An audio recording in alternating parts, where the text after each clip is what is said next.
बस निवेदन है कि ऐसा ना करिएगा कि 2-3 महीने मंदिर गए और 3 महीने के बाद फिर 15-20 दिन छुट्टी कर ली, फिर मंदिर चले गए, फिर 15-20 दिन छुट्टी कर ली, फिर मंदिर चले गए। नहीं, अपने घर का एक नियम बना लो।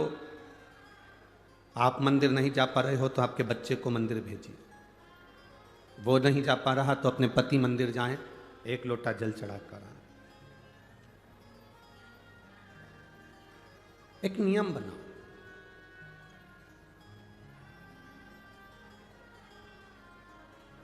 जैसे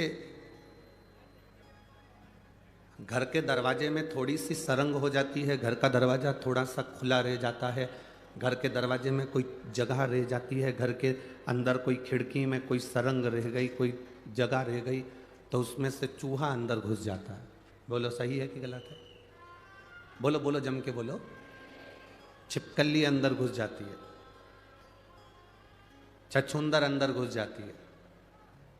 दरवाजे में कोई सरंग रह गई, खिड़की में कोई सरंग रह गई, दरवाजे में कोई गैप रह गया, खिड़की में कोई गैप रह गया, तो उसमें चूहा, छिपकली, छछूंदर, काकरोच, ये सब अंदर घुस जाते हैं। दरवाजे में गैप हुआ तो चूहा, छछूंदर, काकरोच अंदर घुस गए, प्रवेश कर गए। खिड़की में गैप हुआ तो कीड़े मकोड़े अंदर प्रवेश कर गए, छिपकली अंदर घुस गई, चूहा घुस गया, छछूंदर, काकरोच, कीड़ा अंदर घुस गया। आपके जल चढ़ाने में, मंदिर जाने में गैप हो जाता है तो पाप हमारे अंदर वापिस प्रवेश कर जाता है। गैप मत होने दो। अपन मंदिर नहीं जा रहे तो अपने बेटे से कहो जरा एक लोटा जल चढ़ा कर।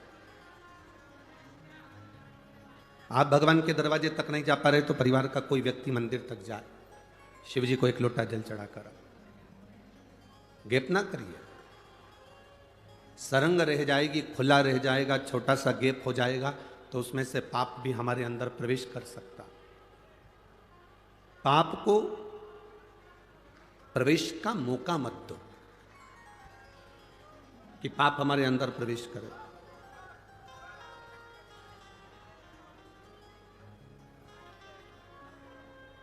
अपने पुण्य का हिस्सेदार कोई नहीं होता, अपने पाप का हिस्सेदार कोई नहीं होता, सब हमारा ही है। 2 चीजें ऐसी हैं जिसका हिस्सा कभी नहीं हुआ, एक मां का दूध और दूसरा आपने जो माला जपी, भगवान का भजन किया उसका। माता के दूध का भी हिस्सा नहीं होता। जब माँ अपने बच्चे को दूध पिलाती है तो आंचल को ढाक कर, पल्लू से ढाक कर दूध पिलाती है, और जब कोई भजन करता है तो हाथ को ढाक कर भगवान का भजन करता है। क्योंकि माँ जब बच्चे को दूध पिलाए तो वो भी नहीं दिखना चाहिए, और जब आप भगवान का भजन करें तो वो भी नहीं दिखना चाहिए। ये दोनों छुपे रहना चाहिए। माँ का दूध और माला, ये दोनों का कोई हिस्सा नहीं। माता के दूध का भी हिस्सा नहीं होता। छोटा सा बच्चा दूध पी रहा है और उसका बड़ा बहन अगर खड़ी हुई है 8 साल की, 9 साल की, 7 साल की, तो वो कभी नहीं कहेगी कि माँ तू इसको दूध पिला रही है तो मुझको भी दूध का पान करा, मैं भी तो तेरी बेटी हूं। माँ कहेगी मैंने तुझे, जब तू जन्म ली थी तब मैंने तुझे दूध का पान कराया था, अभी इसका हक है, अभी इसका हक है, इसलिए ये दूध पी रहा। माता के दूध का कभी बंटवारा नहीं होता। और आपने जो भगवान का भजन करा है, आपने जो जप किया है, इस कथा के पंडाल में बैठकर नासिक की पवित्र भूमि में, पंचवटी की इस पवित्र भूमि में, आपने त्र्यंबकेश्वर बाबा की साक्षी में, माँ गोदावरी के तट पर दामोदर मास में, कार्तिक महीने में जो कथा सुनी है, इसका हिस्सा नहीं होगा। ये तुम्हारे खाते की चीज है, तुम्हारे हिस्से की चीज है जो तुम्हारे पास है। ये कहीं नहीं जाएगी, ये कहीं समाप्त भी नहीं। बस दरवाजे में गैप मत होने देना, खिड़की में गैप मत होने देना। दरवाजे खिड़की में गैप होता है तो काकरोच, चूहा अंदर आ जाता है। और हमारे भजन में भी गैप नहीं होना चाहिए। मौका मिले कथा के पंडाल में कथा नहीं सुन सकते, टीवी पर आ रही है उस पर श्रवण करो। दिन में नहीं सुन सकते, रात्रि को सोने से पहले 5 मिनट, हम ज़्यादा नहीं कहेंगे कि तुम 1 घंटा कथा सुनो, सोने से पहले 5 मिनट शिव महापुराण की कथा जहाँ की भी आप निकालना चाहो अपने मोबाइल पर निकाल कर केवल 5 मिनट श्रवण करो। बाबा का श्री शिवाय नमस्तुभ्यम का जाप करो और आराम से बाबा का नाम लेकर बेफिक्र होकर बाबा के भरोसे सब छोड़कर विश्राम करो कि मेरा बाबा मुझे संभालेगा और मेरे परिवार को संभालेगा। रात को जब सोते हो तो घर की सास चिल्ला कर कहती है बेटा ताला लगा दिया, बोलती कि नहीं बोलती? तुम अपने बच्चों से कहते हो दरवाजा बंद कर कर आया कि नहीं आया, रसोई घर का दरवाजा बंद करा कि नहीं करा, बिल्ली घुस जाएगी, चूहा घुस जाएगा, ये काम करा कि नहीं करा। रात को आप बोलते हो लाइट बंद कर कर सोना, सारे हॉल की लाइट बंद करना, बाहर की लाइट बंद करना, पानी की मोटर बंद करी कि नहीं करी, ये काम करा कि नहीं करा, वो काम करा कि नहीं करा। आपकी सास भी आपसे कहती है, आप अपने बच्चों से कहते हो, कोई पति पत्नी से कहता है, पत्नी कभी पति से कहती है। रात को सोने से पहले आपको पूरी चिंता रहती है और आप सब कुछ देख कर सोते हो, इसलिए रात्रि को सोने से पहले आप 5 मिनट का नियम बनाओ कि मुझे शिव महापुराण की कथा श्रवण करना है। आप अगर जैसे घर देखकर सोते हो उसी तरह परमात्मा का भक्ति का भजन देखकर सोओगे तो परमात्मा भी पूरी रात तुम्हारे घर को देखता है, आप उसके भरोसे। मेरे बाबा दया करना, मैं तेरे भरोसे हूँ, भोले बाबा दया करना, मैं तेरे भरोसे हूँ। ना घर के भरोसे हूँ, ना परिवार के भरोसे,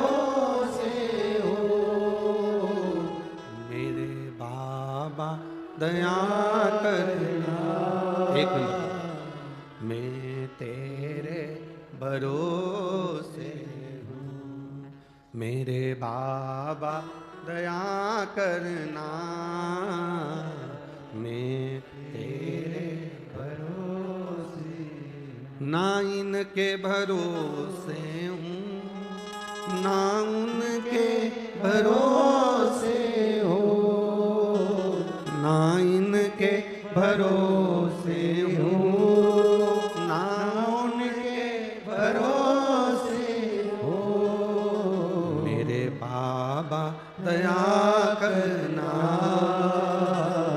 मैं तेरे भरोसे हूँ, भोले बाबा दया करना,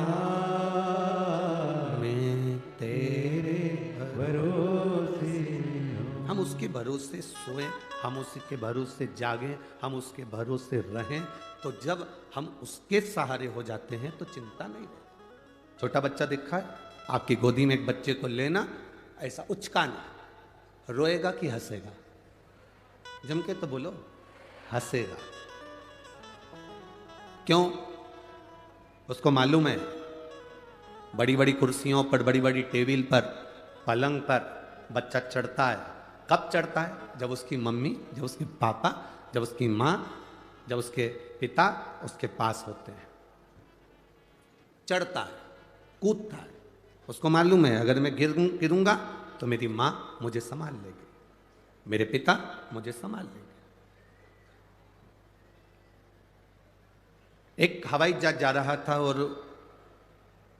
पायलट ने अनाउंस कर दिया मौसम ठीक नहीं है और ऐसा लग रहा है आप लोग सीट बेल्ट बांध लें, और ये हवाई जहाज कहीं ना कहीं ऐसा लग रहा है कि स्थिति ठीक नहीं है, कोई भरोसा नहीं, कोई भरोसा। सब ने सीट बेल्ट बांध लिया, हवाई जहाज चल रहा था। एक बच्ची 6 साल की गेम खेल रही थी, टॉफी खा रही थी। हवाई जहाज में बैठे हुए लोगों ने कहा तुम सीट बेल्ट बांध लो, ऐसा लग रहा है सबके आंख में आंसू है, तुम मुस्कुरा रही हो, तुम हंस रही हो, गेम खेल रही हो, टॉफी खा रही हो, बिस्कुट खा रही हो, क्या तुम्हारे मन में भय नहीं है? उसने कहा नहीं। तुम्हें मालूम है हवाई जहाज अभी नीचे गिरने वाला है, तुम्हें भय नहीं है? नहीं। क्यों? क्योंकि जो पायलट है वो मेरा पापा है। जब मेरा पिता हवाई जहाज चला रहा है तो ये मेरा विश्वास कहता है, उसको मालूम है मेरी बेटी पीछे बैठी है, कुछ भी होगा वो सही जगह ही उतारेगा, मरने नहीं देगा। ये विश्वास आपके भीतर होना चाहिए कि आपको, आपके परिवार को, आपकी जिंदगी को चलाने वाला देवाधिदेव महादेव वो मेरा बाबा बैठा हुआ है, तो आपको डूबने नहीं देगा, वो डूबने नहीं देगा। ऐसा कोई कण, ऐसा कोई क्षण जहां शिव ना हो, कोई जगह बता दो जहां शिव ना हो। एक एक कंकर में शंकर समाया, एक एक बिंदु में शिव तत्व समाया, एक एक बिंदु में। कभी आप लोग, आपके क्षेत्र में कहीं ब्रह्म कुमारी आश्रम हो तो वहां जाकर अगर आप देखे होंगे तो वहां एक बिंदु से शिव की उत्पत्ति बताई जाती है। आप उन बहनों से पूछेंगे तो वो कहेंगे ये बिंदु से शिव की उत्पत्ति है। एक बिंदु से शंकर, शंकर में बिंदु है और बिंदु में शंकर, और फिर उन देवाधिदेव महादेव से आगे आगे जो रचना हुई, नारायण, ब्रह्मा, देवता सब प्रकट होते चले गए। उस बाबा को पहचानना, शिव को जानना बहुत कठिन है। जो जान गया वो जानने के बाद फिर गलती नहीं करा। रात्रि को सोने से पहले उसका भजन जरूरी है। सांप से डरते हो ना? अरे बोलो तो, नहीं डरते हो तो मंगवा के छोड़ दे। सांप से डरते हो तो पाप से भी डरा करो। जब सांप से भय लगता है तो पाप से क्यों नहीं लगता?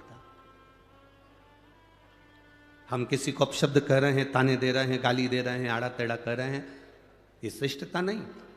तो कई लोग कहते हैं गुरुजी आप कहते हो कि गंदा मत बोलो, अपशब्द मत बोलो, ताना मत दो, गाली मत दो, आड़ा टेढ़ा मत बोलो, और दूसरे लोग हमको बोलते हैं वो। अरे तो हम तो हमेशा कहते हैं ना, जो उन्नति की सीढ़ी पर चढ़ता है, जो तरक्की के मार्ग पर आगे बढ़ता है, तो सबसे ज्यादा गाली उसी को पड़ती है।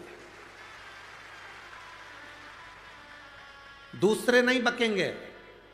तुम्हारी कॉलोनी के जो होंगे, तुम्हारे मोहल्ले के जो होंगे, तुम्हारे रिश्तेदार जो होंगे, तुम्हारे परिचित जो होंगे, जो तुम्हें बचपन से देखे होंगे, जो तुम्हें जानते होंगे। नामदेव जी को गाली किसी दूसरे ने नहीं दी, उनके अपनों ने दी। संत ज्ञानेश्वर महाराज को अपशब्द कह देते थे, संत तुकाराम जी को आड़ा टेढ़ा कह देते थे, मीराबाई को आड़ा टेढ़ा कहते थे, रामकृष्ण परमहंस जी को आड़ा टेढ़ा कहते थे, कर्माबाई को अपशब्द कहते थे। भारत की भूमि के एक एक संतों का चरित्र निकाल कर देखिए, उनको कितना अपशब्द कहा गया, उनको कितनी गालियां दी गई, उनको कितना आड़ा टेढ़ा कहा गया। ये संत तो बाद में पुजाए, जब भगवान में समाहित हो गए, जब भगवान में चले गए, संसार छोड़कर चले गए, तब दुनिया के लोगों ने इन संतों को पूजना चालू करा। जब तक जिंदा थे तब तक उनके नगर के लोग, उनकी कॉलोनी के लोग, उनके मोहल्ले के लोग, उनके क्षेत्र के लोग, उनके प्रदेश के लोग उनको अपशब्द कहते रहे। जब वो चले गया तब दुनिया को मालूम पड़ा कि संत तुकाराम जी क्या थे, संत ज्ञानेश्वर क्या थे, संत एकनाथ जी क्या थे, मीराबाई क्या थी, रामकृष्ण परमहंस क्या थे, श्रीमद वल्लभाचार्य जी क्या थे, श्री रामानुजाचार्य जी महाराज क्या थे, श्री निम्बकाचार्य जी महाराज क्या थे। उनको पहचाना फिर लोगों।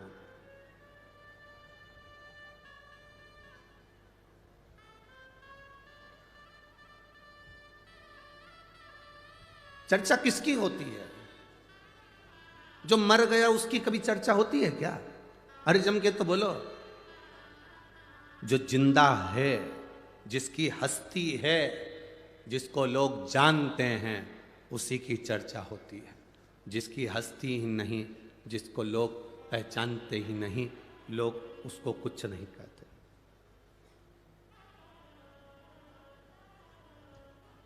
जितनी गाली दुनिया में किसी को नहीं पड़ती होगी, उतनी गाली बेचारे मोदी को पड़ती होगी।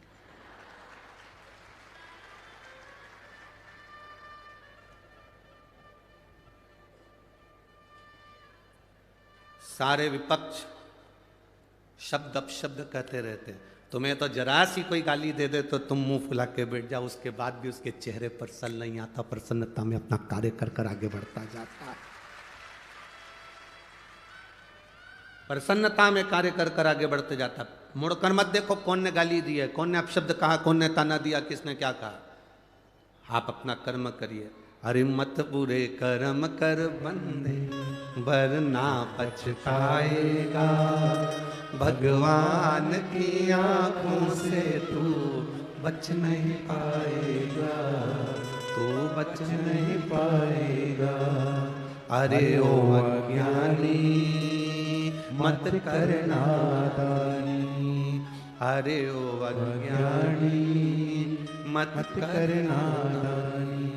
तेरे कर्म का फल भी तू ही पाएगा, जैसा किया तूने तेरे आगे आएगा।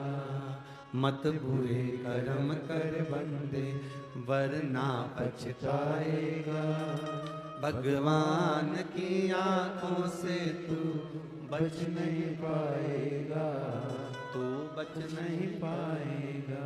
जो मिला हमें समय, उसको हम क्यों गंवाएं? व्यर्थ की बात कर कर, गाली देकर, अपशब्द कहकर, ताने देकर। असली संत, असली साधु गुरुजन जब जन्म लेता है तो उसको सबसे ज्यादा अपशब्द कहा जाता है, बहुत गालियां दी जाती है। तब तो निखरता है। सोने को तपाएंगे तो उसमें निखार आएगा ना।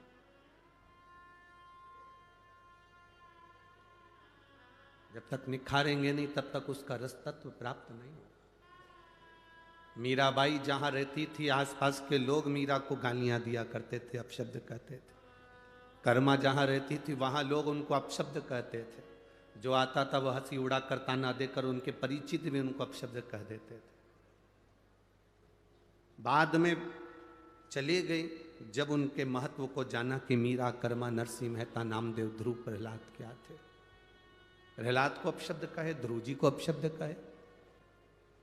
जब चले गए तब मालूम पड़ा कि ये थे क्या, है क्या।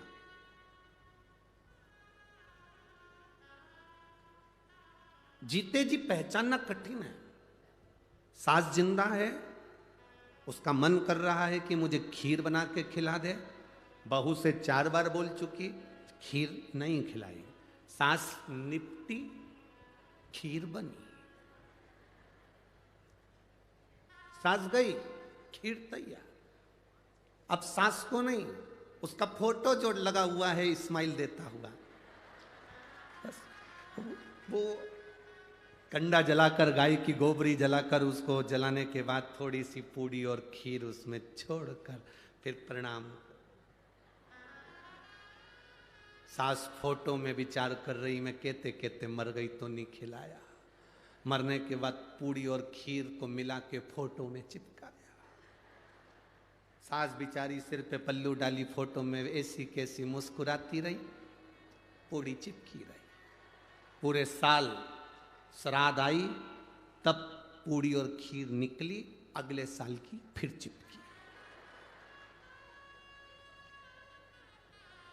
चिपक गई, फिर अगला साल आएगा, फिर खीर पूड़ी चिपक जाएगी, फिर चिपके। अब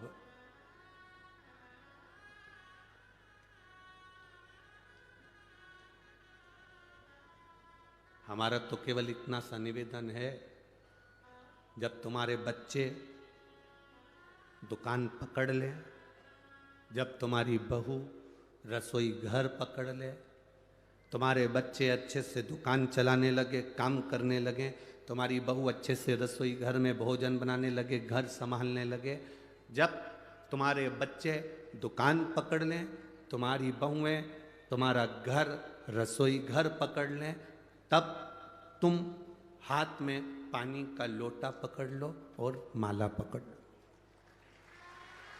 बस एक लोटा जल चढ़ाना प्रारंभ कर दो।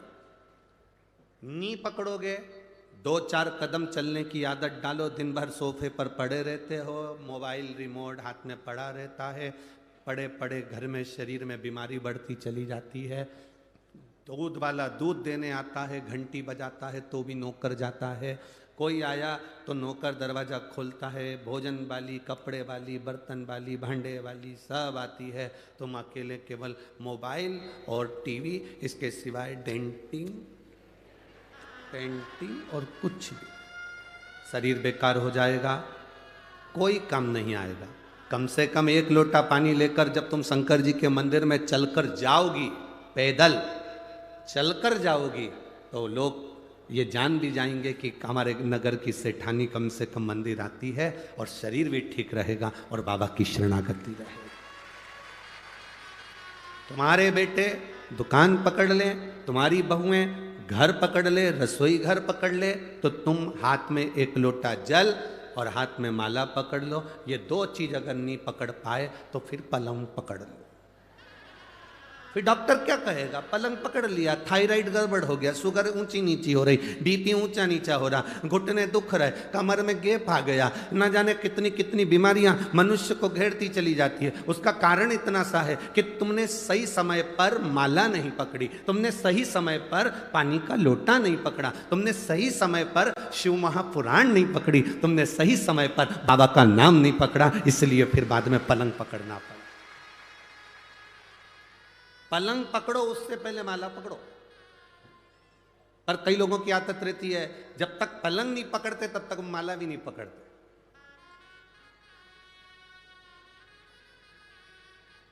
डॉक्टर ने कहा थोड़ा घूमा करो, कितना घूमती हो? जाया करो घूमने, बीमारी बढ़ रही है। अब घूमने जा रही है, डॉक्टर कहा तब घूमी, पहले घूम लेती ना। पलंग पकड़ा तब माला पकड़ी तो मतलब कुछ नहीं है। एक उम्र होती है, उस उम्र में एक मोड़ आता है और उस मोड़ में सावधानी की जरूरत होती है। बचपन और बुढ़ापे के बीच का जो मोड़ है, कई लोग कहते हैं जवानी में तो घुमा फिरा जाता है, कमाया जाता है, देहड़ी में तो धंधा पानी देखा जाता है, भगवान का कोई भजन करा जाता है। ये मोड़ है जिंदगी का। अब तुम्हारे यहाँ शादी में मोड़ बनता है कि नहीं बनता वो हमको नहीं मालूम। हमारे यहाँ तो हाँ, जो शादी होती है तो दूल्हा को भी एक यहाँ पर मोड़ बांधते हैं और दुल्हन को भी एक यहाँ पे मोड़ बांधते हैं। तुम्हारे यहाँ बांधते? अरे बोलो तो जम के। बांधते ना मोड़। मोड़ क्यों बांधते हैं? और मोड़ बांधते हैं तो मोड़ बांधने का कारण केवल इतना है कि अब तो ये मोड़ तेरे सर पर बांधा गया है, बहू के सिर पर मोड़ बांधा गया है। मोड़ बांधने का मतलब ये है कि अब तुम्हारी लाइफ में, तुम्हारी जिंदगी में एक मोड़ आने वाला है, उस मोड़ में सावधान रहना, नहीं तो जिंदगी नर्क हो जाएगी। इसलिए मोड़ बांधा जाता है।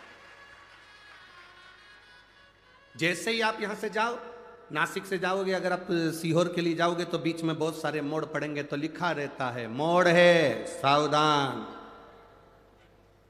कहीं कहीं लिखा रहता अंधा मोड़ है सावधान। बोलो पढ़ा कि नहीं पढ़ा? तुम लोगों ने पढ़ा? मोड़ सावधान हो जाओ, ब्रेक हाथ में रखो, गियर का ध्यान रखो, गाड़ी की स्पीड कम करो। मोड़ है, मोड़ पर ध्यान रखना पड़ता है। उसी तरह बचपन में इतना ध्यान रखने की जरूरत नहीं, बुढ़ापे में इतना ध्यान रखने की जरूरत नहीं। जब बचपन धीरे धीरे निकल रहा हो और आप थोड़े से बड़े होते चले जा रहे हैं, तब तुम्हारी जिंदगी में मोड़ आएगा। उस मोड़ में तुम गुटखा, तंबाकू, सिगरेट, बीड़ी और गलत गलत मदिरा की बोतल नहीं, हाथ में 1 लोटा जल पकड़ना, वो मोड़ तुम्हारी जिंदगी का सुख दे जाए। लाइफ में मोड़ आता है, जिंदगी में मोड़ आता है। ऐसा कोई व्यक्ति नहीं जिसकी जिंदगी में मोड़ नहीं आया। जब रोड पर मोड़ आता है तो मोड़ आएगा। शादी हुई तो मोड़ बांध दिया कि मोड़ आएगा। जिंदगी में कोई अपशब्द कहे, ताना दे, गाली दे, तुम बहू बनकर जा रही हो, ध्यान रखना मोड़ बंधा है। जिंदगी में मोड़ आएगा। कोई ताना भी दे तो बिल्कुल सहन लेना, कोई अपशब्द भी कहे तो सह लेना, कोई आड़ा टेढ़ा बोले तो सह लेना।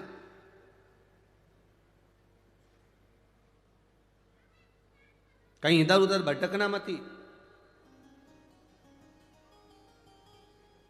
आज देव उठनी एकादशी है, बेल भाजी आंवला, उठो देव सांवरा। देवता उठेंगे, तुम्हारे यहाँ के भी देवता बहुत सारे उठेंगे और बहुत शादियां होंगी, बहुत शादियां। विवाह चालू आज से हो जाए। उनको समझाना जिंदगी में मोड़ आए तो सावधान रहे। आते हैं मोड़। माता अहिल्या को देखकर ब्राह्मण की धर्म पत्नियों ने अपशब्द कह दिया, जब उनके बस की नहीं रही। अब देखो, माता अहिल्या के पास में रहती हैं ब्राह्मण, उनके नजदीक में रह रहे हैं ब्राह्मण और ब्राह्मण की पत्नियां, बिल्कुल लगा हुआ घर है। कोई संत, कोई सतगुरु के पास में जो रहता है, फिर वही कथा कह रहे हैं, स्मरण में रहे। 3 को समझाना सबसे कठिन काम है। एक अपनी पत्नी को, दूसरा अपने पुत्र को, और तीसरा अपने पड़ोसी को। समझाना कठिन है। पत्नी को समझाना भी कठिन है, पुत्र को समझाना कठिन है।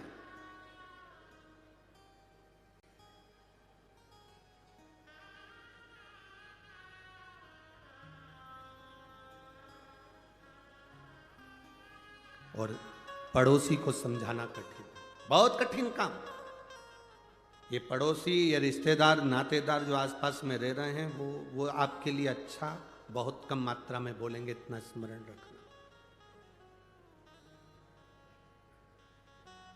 दुनिया के लोग आपकी तारीफ कर देंगे, पर आपके नजदीक रहने वाला आपकी तारीफ नहीं करेगा। वो कुछ ना कुछ तुम्हारी बुराई कर देगा, आप शब्द कह देगा। कौन? किसको जानते हो? कहीं जाकर आप अपने नजदीक में कोई रह रहा, उससे पूछ, अरे कौन? वो प्रदीप मिश्रा। हट, तो बेवकूफ बनाए। सबको 1 लोटा पानी दे दिया, चढ़ाओ, बीमारी भी ठीक हो रही है। पता नहीं क्या सीख के आया हो क्या। प्रदीप मिश्रा ने कभी ये नहीं कहा कि तुम मेरे पास 24 घंटे बैठे रहो। यहाँ इतने लोग बैठे हैं, ईमानदारी से कहना, आप लोगों से मिलने का भी हमको समय नहीं रहता। हम भी बाबा का भजन करते हैं, निवेदन आपसे इतना करते हैं कि आप भी करो। उसने हमें पकड़ा है, संभाला है, तो वो आपको भी संभालेगा। हमारे पास बैठ कर क्यों समय बर्बाद। ये आविष्कार भूसे, श्री आविष्कार जी भूसे हमसे कहते हैं, गुरुजी और महाराज हम तो मिलते भी हैं, बातचीत भी करते हैं, आप तो बस केवल अगर मिलने का भी दिन होता है, आप कहते हो कि कथा 5 दिन की होती है तो पीछे के 2 दिन मिलते हो, 7 दिन की कथा होती है तो पीछे के 4 दिन मिलते हो, पर आप मिलते भी तो 1 मिनट के, बस आए, उठे और चल दिए अपना पाठ करने के लिए।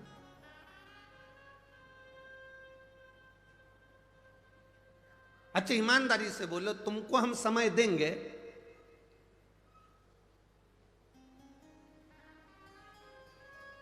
तो हमारे दुख की घड़ी में तुम क्या हमको समय दोगे? सब अपने अपने खेत में, दुकान पर, नौकरी में लगे रहोगे। उसको समय देंगे तो वो हमारी दुख की घड़ी में हमारे सामने खड़ा मिलेगा। तकलीफ की घड़ी में वो खड़ा। पर आपकी आदत ऐसी होगी, तुम अपने रिश्तेदार को समय देते हो बहुत, शादी में समय देते हो बहुत, फैशन में समय देते हो बहुत, खाने में समय देते हो बहुत, जितने स्टॉल लगे हैं शादी में सब निपटाते हो सब। भले पानी पूरी के लिए मुंह कितना ही चौड़ा करना पड़ा, पर खाते जरूर, समय देते। श्रृंगार में समय दिया, रिश्तेदार को समय दिया, परिवार को समय दिया, बेटे को समय दिया, बेटी को समय दिया, कुटुंब को समय दिया, सबको समय दिया। और एक बार एक्सीडेंट हो गया, कहीं बीमारी आ गई, वेंटिलेटर पर पड़े हो, वेंटिलेटर पर पड़े हो, बीमारी आ गई, एक्सीडेंट हो गया, तकलीफ आ गई, कष्ट आ गया, आखिरी का समय पलंग पर पड़े हो। अब अंदाजा लगाना कौन कितना समय दे रहा। बेटियां भी बांट लेती हैं, तुम मम्मी को देखने कब जाएगी, तू 8 दिन चली जाना, फिर पीछे के 8 दिन में चली जाऊंगी क्योंकि बच्चों की एग्जाम है। भैया, बड़े भैया को कहा तुम चले जाना, छोटे ने कहा कि एक काम करना, 8 दिन मैं हॉस्पिटल में रह लूंगा, 8 दिन तुम रह लेना। जिसको तुमने समय दिया पूरी जिंदगी, पड़ोसियों को समय दिया, वो कौन से हॉस्पिटल में बैठ गए। जिसको समय दिया, आजमा कर देखना, तुम पर जब दुख आता है, उस दुख की घड़ी में जितने रिश्तेदार सब मुंह मोड़कर बैठ जाते हैं। और जिसको तुमने समय नहीं दिया, मेरे देव अधिदेव महादेव को, मेरे शिव को, मेरे बाबा को, जिसको तुमने समय नहीं दिया, केवल एक जरा सा समय दिया था, 1 लोटा जल चढ़ाना है। अपने नासिक में शिव पुराण की कथा हुई, जैसे भिंड में होने जा रही है 28 तारीख से, फिर जलगांव में होने जा रही है 5 तारीख से। ऐसे तुम अपने नजदीक में अगर शिव पुराण हो रही है, अपने नजदीक में शिवालय है जहां तुम अपना समय दे रहे हो, ये समय तुम अपनी डायरी में लिखकर जरूर रखना कि मैं 1 घंटे पहले कथा में पहुंची थी, वहां पहुंचकर मैंने श्री शिवाय नमस्तुभ्यम का जप किया, प्यासे को पानी पिलाया, घर से 4 रोटी बना कर ले गई थी, अचार का फिंगर बनाकर, पुंगा बनाकर, गुट्टा बनाकर अपनी अपनी पड़ोसन को दे दिया था। उन्हें खाया, पानी पिया, उसका पुण्य मेरे खाते में है। मैंने बाबा को समय दिया, बाबा ने मेरी दुख की घड़ी में, आखिरी में डॉक्टर कह देता है अब मेरे बस की बात नहीं है, मेरे हाथ में नहीं है। डॉक्टर जब कह दे कि अब तेरे हाथ में नहीं है, अब उसके हाथ में है, मतलब समझ लेना अब उसने आपको अलग से समय दिया और थोड़े बहुत भी ठीक हो गए तो समझ लेना उसने आकर संभाल लिया था, समय दे दिया।